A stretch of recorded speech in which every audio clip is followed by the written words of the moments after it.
Caros alunos e alunas, mais uma vez, bom dia, boa tarde, boa noite, dependendo do momento que vocês estejam assistindo essa gravação.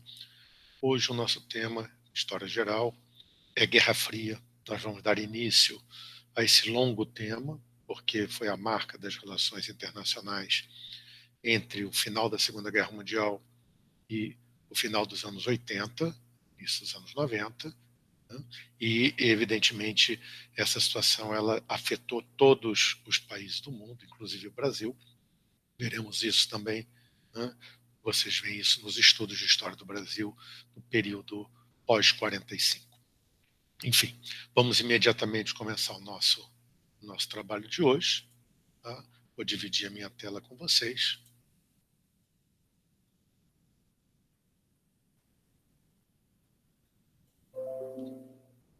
E nesse momento, temos aqui, né, o tema Guerra Fria, 1946, 89, 91, e esses dados aqui da data explicaremos num outro encontro. Perfeito. Antecedentes, primeiro momento, o imediato pós-guerra, durante o processo da guerra, perdão, a construção de uma nova ordem internacional. Então, primeiro ponto, da Grande Aliança à Guerra Fria, ou seja, da aliança formada a partir de 1941 entre os governos do Reino Unido, da União Soviética e dos Estados Unidos, fundamentalmente esses três, ao início da Guerra Fria, que foi o rompimento de Estados Unidos e União Soviética no sentido de um projeto comum de construção dessa nova ordem. Nesse sentido, vamos relembrar. A Guerra Mundial começou em 1939, em setembro, na Europa, quando a Alemanha invadiu a Polônia, depois de ter assinado um pacto de não agressão com a União Soviética. Perfeito. O desenrolar da guerra levou a que a Alemanha conseguisse o domínio sobre praticamente toda a Europa Ocidental, no primeiro momento. Posteriormente, diversos países da Europa Oriental aderiram ao aderiram à aliança a uma aliança com a Alemanha, e apenas o governo britânico se manteve como competidor, ou seja, ainda em conflito com a Alemanha. A partir de junho de 1941, a Alemanha declarou guerra à União Soviética. Isso fez com que, por vontade ou não, se realizasse uma aproximação entre o governo britânico e o governo soviético. Uma aproximação que, num primeiro momento, não dá frutos, porque ambos estão completamente isolados. Mas foi a ação decisiva do Japão ao atacar em dezembro de 41 a base naval americana no Havaí, Pearl Harbor, que levou os Estados Unidos ao conflito, e depois da declaração de guerra norte-americana ao Japão, o dirigente nazista alemão, Hitler, declarou guerra aos Estados Unidos. Isso trouxe os Estados Unidos para o campo do conflito que se desenrolava na Europa, e formou-se então a chamada Grande Aliança, os aliados às Nações Unidas, Estados Unidos, União Soviética e Reino Unido, as três forças principais. Os dirigentes desses três países, eles se encontraram durante o processo da guerra em três momentos. Tudo bem? Em Teherã, em 1943, então aqui só para relembrar, tá certo? O mapa político da Europa pós Primeira Guerra Mundial, porque isso vai ser importante para entender, né, a visão soviética nesse processo do decorrer da guerra e do pós-guerra. Aqui temos o chamado cordão sanitário, uma série de países com governos hostis, com governos contrários ao governo socialista soviético. É a ideia de que a União Soviética, no imediato pós-Primeira Guerra Mundial, está cercada, perfeito? Essa concepção que o governo soviético tem nesse momento, o cerco capitalista imperialista. Isso vai marcar as questões do desenvolvimento, né, das negociações de guerra durante a guerra e do pós-Guerra Fria. Mas, enfim, aqui deixaremos para o final esse mapa, tá certo? Mas aqui é um encontro em Teherã, no Irã, onde Roosevelt, Stalin e Churchill se encontraram para definir a questão da segunda frente de guerra, a frente francesa, o desembarque na Normandia. Stalin pressionava fortemente os governos ocidentais a fazerem a criação da segunda frente, porque a União Soviética estava até então arcando com todo o peso efetivo do conflito. Tá? O segundo encontro deu-se, aqui temos um ponto importante, em outubro de 44, Churchill e Stalin encontraram-se em Moscou, e aqui houve o famoso, aspas, acordo secreto.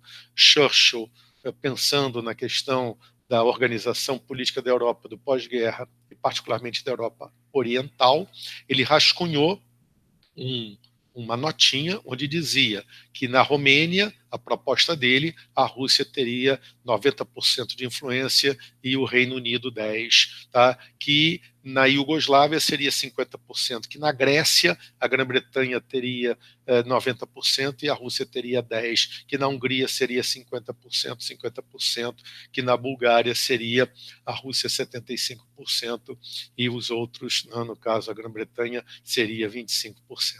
Stalin teria recebido esse bilhetinho, teria dado o seu aval, está aqui o aval. Churchill guardou esse documento, publicou posteriormente. Isso depois foi muito utilizado para afirmar, né, que as potências negociavam os interesses dos povos de uma forma bastante, digamos, sem grandes compromissos com os desejos dessas populações. Mas, enfim, tá? Já se delineava aqui uma questão importante. Qual a área de influência, que potência teria influência na Europa Oriental? Tá? Aqui, o encontro em Yalta, fevereiro de 1945, Roosevelt já bastante debilitado fisicamente, estava doente, morre em abril de 45, Stalin e Churchill, Yalta, na Crimeia, na União Soviética. Essa reunião se realizou ali. Tá? E em Yalta decidiu-se a respeito da divisão da Europa em duas áreas de influência. Essa divisão da Europa tem a ver fortemente com esta realidade aqui. Tá? Reparem, em janeiro de 1945, começou a ofensiva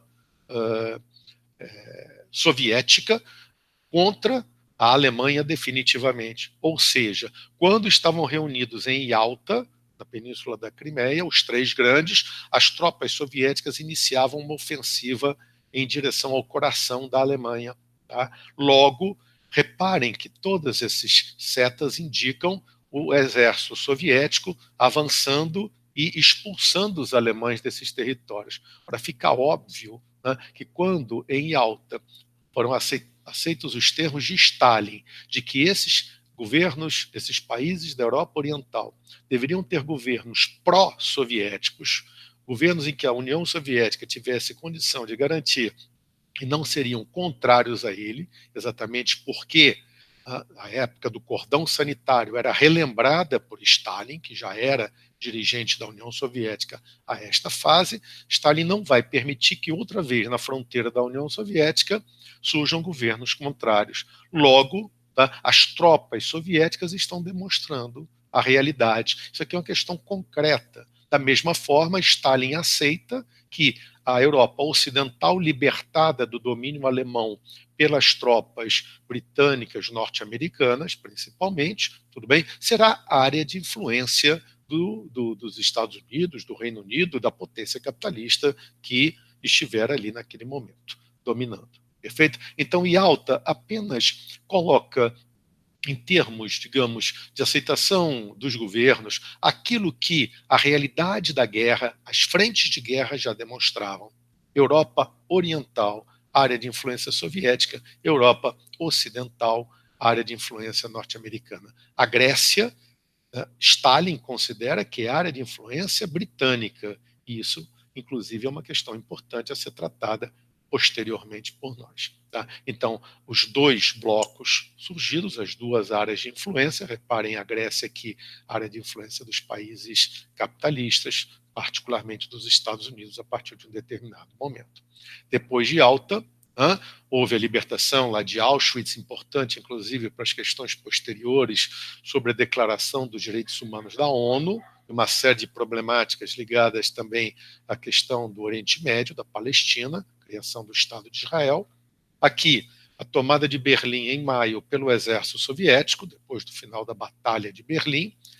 Berlim, a Alemanha, foi dividida em comum acordo em 4 zonas administrativas, uma britânica, uma norte-americana, uma francesa, e uma área sob controle da União Soviética. E Berlim, no coração da área soviética, também dividida em 4 setores, um francês, um britânico, um norte-americano, e Berlim Oriental sob controle soviético. É por isso que Berlim logo, logo se tornará uma das áreas mais críticas do processo da Guerra Fria, no coração de uma Alemanha sob domínio da União Soviética. Existe um setor, a parte ocidental da cidade, sob controle capitalista. Veremos isso também em outras aulas. Tá?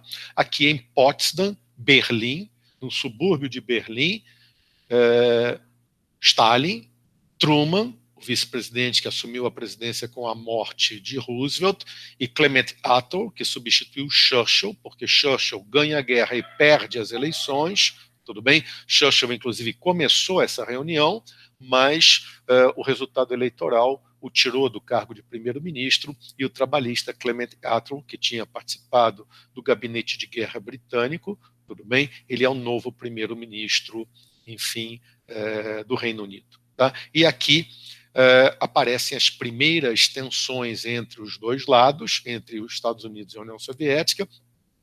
Truman negocia de forma mais dura com Stalin, não se chega a um acordo sobre como resolver o problema alemão, que continua dividido a Alemanha em 4 setores. A única coisa que eles conseguem é determinar, né, uma política clara em relação ao Japão, exigindo a rendição japonesa em base a um projeto de rendição incondicional, que o governo japonês recusa.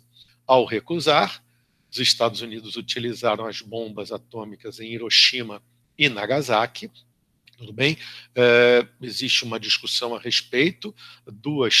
As duas teses, elas não são, no meu modo de entender, conflitantes. Uma, por que o governo americano utilizou a arma atômica contra o Japão?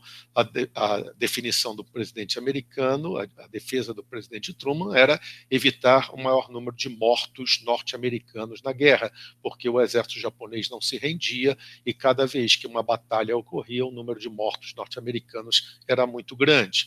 E a outra concepção é de historiadores, de cientistas políticos, que afirmam que essa Hiroshima também foi uma mensagem aos soviéticos: nós temos uma arma de uma capacidade de destruição poderosíssima que vocês não têm, então refreiem, parem os seus projetos expansionistas. Falaremos dessa questão dos projetos expansionistas também num outro encontro soviético. Assim, aqui a rendição japonesa assinada diante do plenipotenciário norte-americano para o Japão, o general MacArthur, perfeito? E a questão, então, da nova ordem internacional, onde, primeiro, uma ordem econômica, perdão, a ordem pensada, né, da criação da Organização das Nações Unidas para evitar um novo conflito geral, após uma conferência preparatória realizada nos Estados Unidos em Dumbarton Oaks, né, a Carta de São Francisco criou as Nações Unidas em junho de 1945, a estrutura do Conselho de Segurança, com um papel, inclusive com o direito de veto, os 5 grandes, que seriam Estados Unidos, Reino Unido, França, a China, que no caso é a China nacionalista, a China de Chiang Kai-shek, não havia 2 Chinas nesse momento, e a União Soviética. Tá? A Conferência de Bretton Woods, de 1944, é a tentativa de criar um novo sistema também econômico internacional, baseado no dólar como padrão monetário internacional, ou seja, como moeda de troca reconhecida por todos os países, tudo bem? E também como a moeda em que poderia se lastrear, né, a emissão de moedas dos demais países. Foi criado o Banco Internacional para a Reconstrução e Desenvolvimento, pensando a reconstrução principalmente da Europa destruída do pós-guerra, e o Fundo Monetário Internacional, um fundo para evitar que possíveis crises desenvolvidas na economia de determinados países não contaminassem outros países. Um fundo criado com recursos dos países membros para auxiliar governos que estivessem problemas graves na sua economia. Esse é o objetivo do Fundo Monetário Internacional. Vamos lembrar que uma das questões que coloca-se em Bretton Woods é o receio de que, ao final da Segunda Guerra Mundial, possa ocorrer uma crise econômica como aquela do imediato pós-Primeira Guerra Mundial, ou como pior, a crise de 29, que gerou uma enorme recessão no mundo. Com isso, faço aqui o final da apresentação. A ONU, sim, o Tribunal de Nuremberg, também foi uma decisão em Potsdam, levou os líderes nazistas acusados de crime contra a humanidade a um tribunal, e alguns foram condenados à morte, outros à prisão. E aqui o Tribunal de Tóquio, que também julgou os líderes japoneses acusados também de crimes contra a humanidade. Perfeito? Vou retornar aqui no meu contato mais direto com vocês. Espero que essa visão geral para o início desse tema, repito, gerará vários encontros, tenha sido, enfim, de utilidade para vocês. Desejo a todos, como sempre, paz, saúde, cuidem-se e nos veremos em breve.